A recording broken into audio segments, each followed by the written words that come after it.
తాకట్టులో ఉన్న బంగారాన్ని విడిపించి ఆ రోజు ఆన్లైన్ రేటుకే మేము కొంటాం. Sharma gold company. నమస్కారం, సుమన్ టీవీకి స్వాగతం.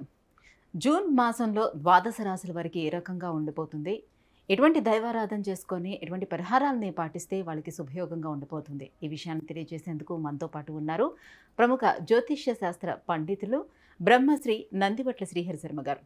గురుగారు నమస్కారం. వాగర్థావివ సంపృక్తౌ వాగర్థ ప్రతిపత్తయే జగతః పితరౌ వందే పార్వతీ పరమేశ్వరౌ సదాశివసమారంభాం శంకరాచార్య మధ్యమాం అస్మదాచార్య పర్యంతం వందే గురు పరంపరాం.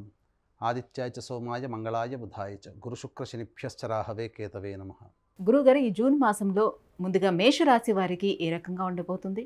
జూన్ నెల మేషరాశి వారికి సంబంధించినటువంటి మాస ఫలితాలు చూసుకున్నట్లయితే గ్రహ సంచార రీత్యా ఈ నెల మొత్తం ఏ విధంగా ఉండబోతుందో మనం తెలియచేసుకుందాం. ప్రధానంగా మేషరాశిలోనే రాశ్యాధిపతి అయినటువంటి కుజుడు, అలాగే ద్వితీయ స్థానంలో రవి, గురు, బుధ, శుక్ర, చంద్రులు, షష్టమ స్థానంలో కేతువు, వ్యయస్థానంలో రాహువు, ఏకాదశంలో శని భగవానుడు. ఈ యొక్క స్థితిని గమనించుకున్నట్లయితే మేషరాశి వారికి రాశ్యాధిపతి అయినటువంటి కుజుడు మేషంలోనే ఉండటం చేత అనుకున్నటువంటి పనులన్నీ కూడా ఉత్సాహంగా మొదలు పెడతారు. అలాగే ఈ మేషరాశి వారికి శుభగ్రహాలైనటువంటి రవి, గురు, బుధ, చంద్రులు వీరందరూ కూడాను ధనస్థానంలో ఉండడం వల్ల ప్రధానంగా ధనపరమైనటువంటి సమస్యల నుంచి బయటపడేటువంటి అవకాశాలు ఎక్కువగా ఉంటాయని చెప్పవచ్చు. అలాగే ఖర్చు కూడా అధికంగా ఉంటుంది. అంటే దీని అర్థము ఎక్కడైనా కానీ మీ యొక్క సంబంధించినటువంటి పనులకి ఏదైనా అవసరానికి సంబంధించినటువంటి ఆదాయానికి మించినటువంటి ఖర్చులు కూడా ఉంటాయి, అవసరానికి మించిన ఖర్చులు కూడా ఉంటాయి. అయితే ధనము సర్దుబాటు అవుతుందని చెప్పవచ్చు. ముఖ్యంగా రాహుకేతుల యొక్క ప్రభావం వలన కొంత సమస్యలు అనేటువంటివి ఇంటా బయట ఎక్కువగా ఉంటాయని చెప్పవచ్చు. ఇక గమనించుకున్నట్లయితే రాశిని లాభాధిపతి అయినటువంటి శని వీక్షణ చేయడం చేత అనుకున్నటువంటి పనులన్నీ కూడాను నిదానంగా మొదలుపెట్టేటువంటి అవకాశాలు ఎక్కువగా ఉంటాయి. ఉద్యోగార్థులకి చక్కటి ఉద్యోగ అవకాశాలు అనేటువంటివి ఉంటాయని చెప్పవచ్చు. ముఖ్యంగా ప్రధానంగా ఈ నెల 6 నుంచి 8వ తారీఖు మధ్య కాలంలో కొంత మానసికమైనటువంటి చికాకులతో కూడుకున్నటువంటి జీవనం ఉంటుంది. గమనించుకున్నట్లయితే 15వ తారీఖు, 16వ తారీఖు, 20వ తారీఖు, 21వ తారీఖు, 28వ తారీఖు, 29వ తారీఖులు, ఈ 6 రోజులలో ఈ నెల మొత్తము కూడా ప్రశాంతత లోపిస్తుంది. ఏదో ఒక భయం మిమ్మల్ని వెంటాడుతున్నట్టుగా ఉంటుంది. ఏది ఏమనుకున్నప్పటికీ కూడాను ఎదుటి వాళ్ళ కోసమే ఎక్కువగా ఆలోచన చేసి మీరు ఇబ్బందులు పడతారు. ముఖ్యంగా ఈ 6 రోజుల 15, 16, 20, 21, 28, 29 ఈ తేదీలలో వాహన ప్రమాదాలు చోటు చేసుకునేటువంటి అవకాశాలు ఉన్నాయి. కాబట్టి వాహనాన్ని నడిపేటప్పుడు జాగ్రత్తలు పాటించాలి. ఇతరుల యొక్క సహాయ సహకారాలు మీకు అద్భుతంగా ఉండడం వల్ల ఉద్యోగంలో తోటి ఉద్యోగస్తుల పట్ల ప్రేమ ఆప్యాయతలతో ఉండడం వల్ల అన్ని రకాలుగా మీరు సహాయ సహకారాలు అందుతాయని చెప్పవచ్చు. ఇక ముఖ్యంగా మీరు ఎంత ఉత్సాహంగా ఉన్నప్పటికీ కూడాను వెనక్కి లాగేటువంటి అవకాశాలు ఎక్కువగా ఉంటాయి. అనగా మీరు అనుకున్నటువంటి దానికి ప్రోత్సాహము తక్కువగా ఉండడం వల్ల ఇబ్బంది. ఎందుకంటే శని ప్రభావం ఈ యొక్క మేషరాశి వారికి అధికంగా ఉండడం ఈ కారణం చేత. ఇక గమనించుకున్నట్లయితే ప్రధానంగా ఈ మేషరాశి వారికి దాంపత్యంలో విభేదాలు, అనగా దాంపత్యమే కాదు, జీవితాన్ని పంచుకుంటే జీవిత భాగస్వామి, వ్యాపారాన్ని పంచుకుంటే వ్యాపార భాగస్వామి, లేదా మనం ఎవరితో కలిసి పని చేస్తుంటామో ఆ పని చేసేటువంటి వ్యక్తులతో కొంత పొరపచ్చాలు, అభిప్రాయ భేదాలు వచ్చేటువంటి అవకాశాలు ఉంటాయి. కాబట్టి వాగ్వివాదాలకి ఎక్కువగా చోటు లేకుండా మీరు సజావుగా మీరు అనుకున్నది తడవుగా మీరు ప్రయాణం చేసినట్లయితే అన్ని రకాలుగా మంచి ఫలితాలు పొందుతారని చెప్పవచ్చు. ఆర్థికపరమైనటువంటి అభివృద్ధి ఉంటుంది. అనగా మీ ఖర్చులు పెరుగుతున్నా మీ ఖర్చులకి తగ్గట్టుగా మీకు సంపాదన కూడా మీకు కలుగుతుందని చెప్పవచ్చు.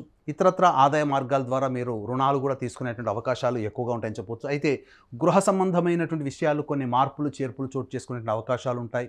ముఖ్యంగా FMCG రంగంలో ఉన్నటువంటి వారికి చక్కటి, అనగా రియల్ ఎస్టేట్ రంగంలో ఉన్నటువంటి వారికి చక్కటి ప్రోత్సాహము, FMCG రంగం కావచ్చు, అలాగే రియల్ ఎస్టేట్ రంగము, అలాగే రెస్టారెంట్, ఫుడ్కి సంబంధించినటువంటి వ్యాపారస్తులకి అన్ని రకాలుగా ఆదాయ వ్యయాలు చక్కగా, ఆదాయ మార్గాలు చక్కగా ఉంటాయని చెప్పవచ్చు. అయితే ఈ యొక్క జూన్ వీక్షించేటువంటి సుమన్ టీవీ ప్రేక్షకులు గమనించాలి, జూన్ 6వ తారీఖు రోజున శనీశ్వర జయంతి ఉన్నటువంటి సందర్భంగా మరియు జూలై మాసంలో కుంభకోణం దగ్గరలో ఉన్నటువంటి నవగ్రహాల టెంపుల్స్లలో మా పీఠం ఆధ్వర్యంలో కార్యక్రమాలు జరపబడుతున్నాయి.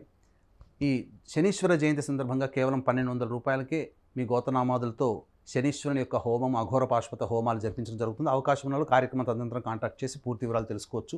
ఇక దూర ప్రాంత ప్రయాణాలు చేసేటువంటి అవకాశాలు ఎక్కువగా ఉన్నాయి. ముఖ్యంగా గమనించుకున్నట్లయితే ఇతరులతో వ్యవహరించేటప్పుడు చాలా జాగ్రత్తలు పాటించాలని చెప్పవచ్చు. గురుగారు, మరి ఎటువంటి పరిహారాలను పాటించుకుంటే మేషరాశి వారికి శుభయోగంగా ఉంటుంది? మేషరాశిలో జన్మించినటువంటి వారు ప్రధానముగా ప్రతిరోజు కూడా విష్ణు సహస్రనామ పారాయణము లేదా విష్ణు అష్టోత్తరము 3 సార్లు అయినా కానీ పారాయణం చేసినట్లయితే మంచి జరుగుతుందని చెప్పవచ్చు. ఇక చెప్పినటువంటి విధంగా ఈ 6 రోజుల్లో గనక మీరు అనుకున్నటువంటి ప్రయాణాలని వాయిదా వేసుకోవడం ద్వారానో లేకపోతే అనుకున్నటువంటి ప్రణాళికగా అనగా 15వ తారీఖు, 16, 20, 21, 28, 29 ఈ తారీఖులలో మీరు ఏదైనా ప్రధానమైనటువంటి పనులని స్కిప్ చేసుకొని మిగతా రోజుల్లో కనుక చేసుకున్నట్లయితే తప్పకుండా విజయావకాశాలు పొందుతాయని చెప్పవచ్చు.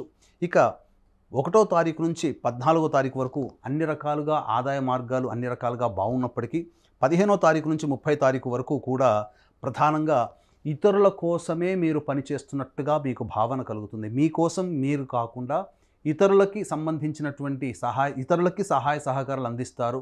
తద్వారా సోదర సోదరిమణులు కావచ్చు, నమ్మకస్తులు కావచ్చు, అలాగే పరిచయస్తులు కావచ్చు, వీళ్ళ వల్ల కొంత సమస్యలు అధికంగా ఉండే అవకాశం ఉంటుంది. కాబట్టి మీరు ప్రతిరోజు కూడాను విష్ణు సహస్రనామ పారాయణం చేసినట్లయితే తప్పనిసరిగా ఉదయం లేవగానే మీరు వెంకటేశ్వర స్వామి చిత్రపటాన్ని కనుక చూసినట్లయితే ఆ రోజంతా కూడాను శుభదినంగా ఉంటుందని చెప్పవచ్చు. ముఖ్యంగా గమనించుకున్నట్లయితే ఈ మేషరాశి వారికి ఈ యొక్క శని సంచారము 5వ రాశి మీద వీక్షణ ఉన్నటువంటి కారణం చేత మీరు ఆలోచించే విషయాలన్నీ కూడాను అనుకున్న దానికంటే వ్యతిరేక ఫలితాలు వచ్చేటువంటి అవకాశాలు ఉంటాయి. కాబట్టి జాగ్రత్తలు పడండి. పెద్దవాళ్ళ యొక్క సహాయ సహకారాలు, అనుభవజ్ఞులైనటువంటి సహకారాలు తీసుకొని మీరు ముందు కార్యాచరణ కనుక వెళ్ళినట్లయితే తప్పకుండా మంచి జరుగుతుంది. అయితే ప్రధానంగా గుర్తుపెట్టుకోవాల్సినటువంటిది ఏంటంటే ఈ యొక్క నెల 20వ తారీఖు, 21వ తారీఖు చాలా గుర్తుపెట్టుకోవాల్సినటువంటి విషయము.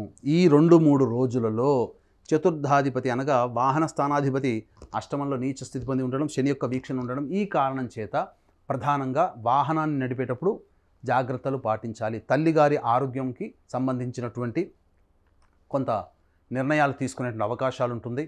అలాగే గృహ సంబంధమైనటువంటి కార్యక్రమాలలో మార్పులు చేర్పులు చోటు చేసుకుంటాయి. ముఖ్యంగా నూతన వాహన కొనుగోలు ఈ సమయాల్లో మంచిది కాదని చెప్పవచ్చు. గురుగారు, ఈ జూన్ మాసం అంతా మేషరాశి వారికి ఎలా ఉండిపోతుందనే విషయాన్ని తెలియజేసినందుకు ధన్యవాదాలు. సర్వం శ్రీ ఉమామహేశ్వర పరబ్రహ్మార్పణమస్తు. సుమన్ టీవీలో మీ పర్సనల్ అండ్ బిజినెస్ ప్రమోషన్స్ కోసం కింది నెంబర్కి కాంటాక్ట్ చేయండి.